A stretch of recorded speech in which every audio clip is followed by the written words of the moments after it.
İftar zamanı okunan dualar. İftar vaxtı bu duanı okuyun.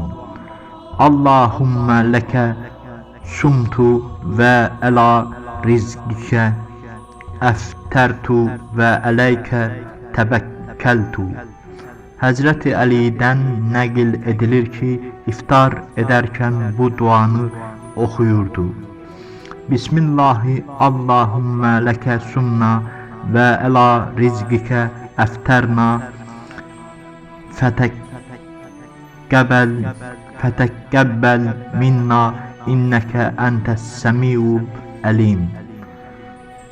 İlk tikəni yeyəndə Bismillahirrahmanirrahim ya vasiyel məğfirəti iğfirli deyən şəxsi Allah bağışlayar. Hədisdə deyilir ki, Allah Teala bu ayda hər gün minlərlə şəxsi cəhənnəm odundan xilas edir.